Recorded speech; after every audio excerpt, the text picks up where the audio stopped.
Hey,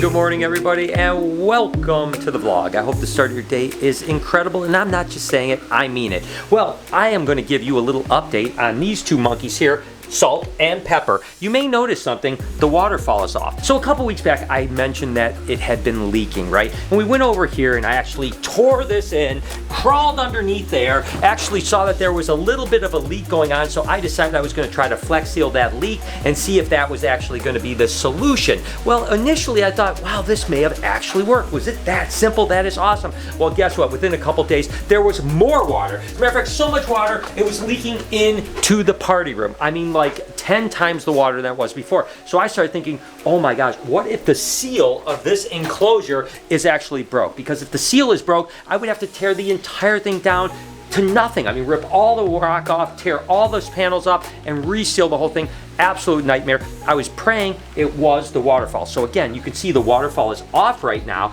and guess what? After it's been off for 12 hours, no water on the ground, which tells me it is the waterfall that's leaking. And so the first thing I'm going to have to do is get Salt and Pepper out, change my clothes, get in there. I'll show you what I mean where I think it might be leaking and give you the solution. As a matter of fact, I'm going to probably have to deal with my old friendly Flex Seal again, because after all, I mean, you can seal the bottom of a screen and float down the river on it, right? So I think it'll help me out here. I'll explain exactly what I'm going to do here, but for now, let's get Salt and Pepper out into some holding tubs.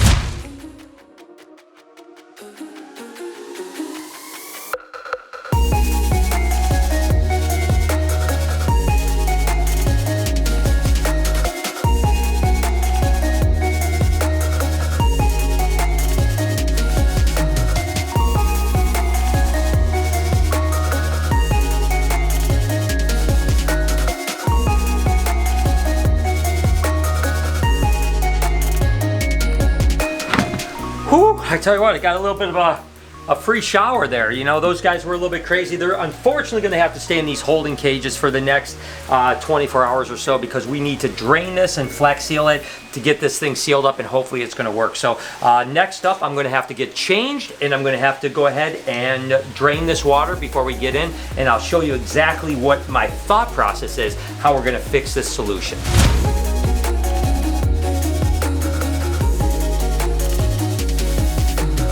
So we'll give you a little physics lesson, right? Okay, the waterfall is coming from here. This is where the water actually comes from. It comes down here, and now it's not gonna just drip right down. It's gonna curl underneath, right? The water is gonna go under here. Now there's a seam all the way right here. That's all we see. We sealed up the best we possibly could. My assumption is that one of these seals here, there's maybe some holes in it that the water is actually leaking behind this panel, and then leaking down and onto the floor. Now we know that the water level was about this high with the waterfall off overnight. There's no water, telling me that the water leak has to be above this level. So I don't have to worry about below here, I just have to worry about here and up. And so what I'm going to start with is flex sealing this entire part right here. I'm not going to go over here yet, so I'll just flex seal that, probably put 2 or 3 coats on it over the next couple hours, let this air out for 24 hours and let it dry for 24 hours. Then we can turn the pump back on, the waterfall back on. If it doesn't leak, then we can drain the water and actually make it look, instead of like black flex seal, make it look like the rock with all of the kind of, you know, fixturing out that Lori always does with the powder and stuff like that. But before we do the powder, we're going to test, because if it leaks again, we'll have to expand out from here to maybe over to here, wherever the case is, maybe over here. We don't know exactly where the leak is. I see a few spots that it's potentially the leak, but we're going to start where we think it is, and then we'll move out. So it's kind of like a testing project, right? So I'm going to seal that up right now, then I'll give it the 24 hours, give it a test. If we don't see any leaks, then we know we're good, and then we can actually get it done, right? So this has been a pain, but it's honestly, this is the better of the two evils, because if it wasn't the waterfall, I was tearing this entire enclosure down and starting from scratch. I didn't want to do that. So this is actually not that bad, but it has been a major pain in the butt, just getting to the point where we could actually figure out where the actual leak is. So now that we have that done, we at least can solve it, at least I think. Let's give it a shot. Oh, and by the way, yeah, my toe is still broke. And yes, it still hurts, but the good news is that I think they're gonna be able to save it and I won't lose a toe. No promises.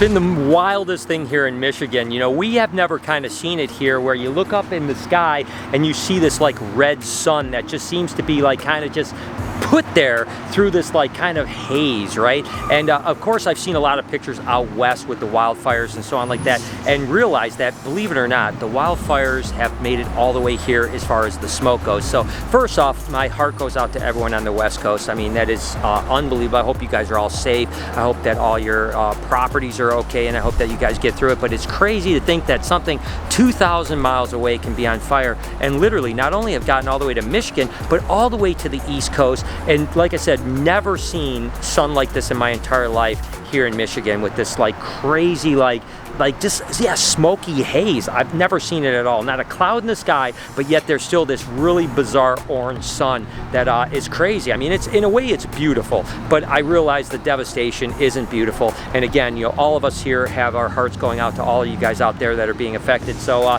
hang in there, and I really do pray that everything will be okay for you guys.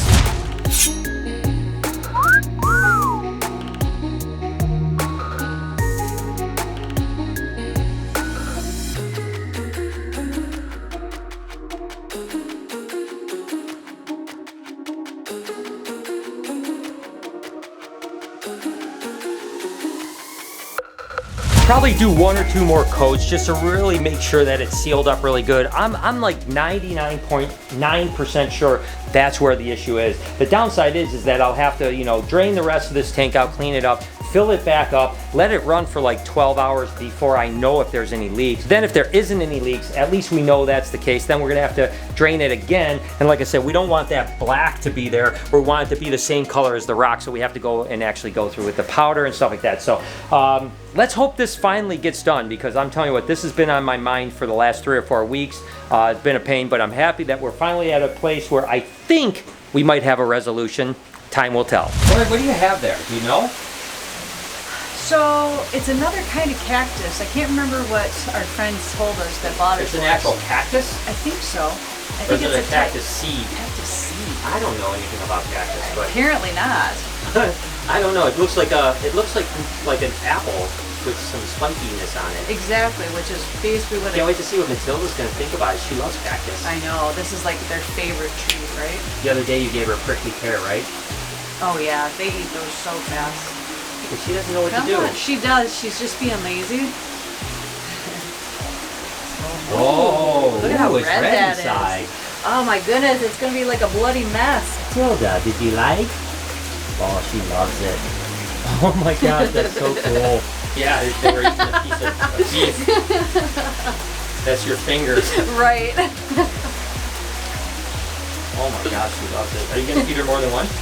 Yeah, I think so. I think this will be a good training tool for her, though. You know what I mean? It looks like she really likes that.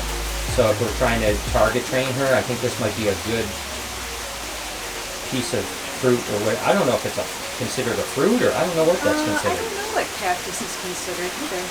You're making her upset, Lori. I know, this fly is making me. Oh my God! Did you see that explosion? Oh, oh, she's gonna need a bath. Look at, she's got it all in. Oh gosh. Oh, I don't know. This is a lot. It's worth it for her. She's so happy.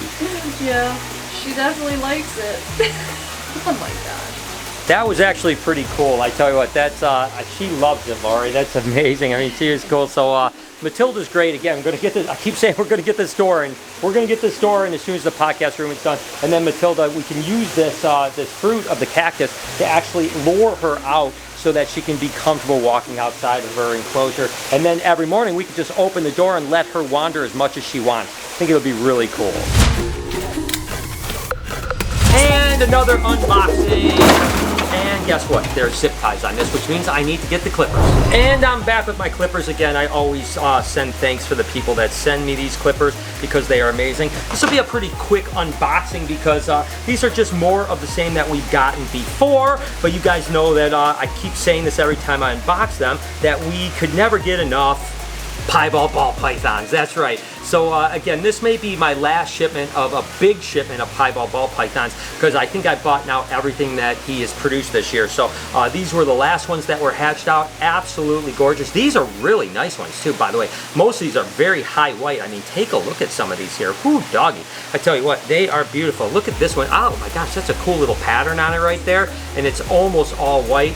Absolutely stunning. So I think there's 35 pieds in this shipment, if I'm not mistaken. I'm going to keep on looking, see what else we have in here. Again, shouldn't be any surprises or anything like that. Just beautiful. Oh, right off the rip. I just saw this pattern right here. It looked like a smiley. Wasn't a smiley, but still really beautiful orange, kind of almost like pumpkin orange. Oh, there's another U for you Utah fans out there. There you go. Remember we had that one last shipment that was like super U. It just had like a beautiful U. That's a really good U too. So these are a whole bunch more pies. Look at all these pies. Ooh, doggy. And gosh, like I said, every time, I like some of the light ones, I like some of the dark ones. I mean, this has got really dark patterning right here. That's really amazing. But then there's a bunch of light patterning ones. I mean, it's crazy to me. And again, what happens is that, you know, you guys may ask, like, why do we keep on getting more and more pies? Like I had mentioned before, it doesn't matter how many pies we get. We produce a bunch ourselves, obviously. You guys have seen us cut some of them. But we still can never get enough in stock. I mean, no matter how many pies I get, they always sell. Now, I don't just buy from anyone. I'm always buying from the people that I've been dealing with for years and years and years. And this guy I've been dealing with for a long time. And like I said, I try to buy every pie that he will sell me each year. I think this year we're up to about 130 pies from him. And I think that he said that he probably doesn't have any more after this. So this is the last of the pies. They'll go on the shelf. And gosh, look at how gorgeous these things are. I mean, what snake out there is that stunning other than a piebald ball python? I mean, don't get me wrong. Every snake is amazing. Even a normal ball python is amazing. But there is something really magical about pies. And even here at the Reptarium, we have Honey, the pastel pie, and people come in that, you know, don't know a lot about snakes, and they'll hold her and they're just blown away. They're just like, what is this? You know, like, why is it this color? Is this like this in the wild? And I'm like, no, of course not. That is a recessive mutation that's bred for that beautiful white color. And I'm sure that as I go through these, I'll find some very interesting patterns and colors, and I'm sure there'll be some smileys, and we've already found a little U on it and stuff like that. But nevertheless, 35 more pies. Gosh, just take a look at this. I mean, I am just always in awe of how amazing these animals are. So that's it, 35 more pies. We do have some pies still on the website, but I'm sure that it won't be long before we'll be sold out for the year. So absolutely amazing. Like I said, quick unboxing, no major surprises, but I bet you they're going to be beautiful. So we're going to go ahead and get these things set up,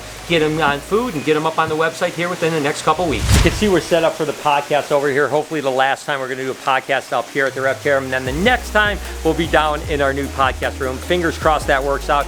Hopefully, speaking of working out, hopefully Salt and Pepper's enclosure will stop leaking and I can stop thinking about that one. I hope that that problem is over the next couple days. We're going to find out, obviously. If you enjoyed this video, actually, here's the first video. You can check out that Salt and Pepper's tank actually leaked.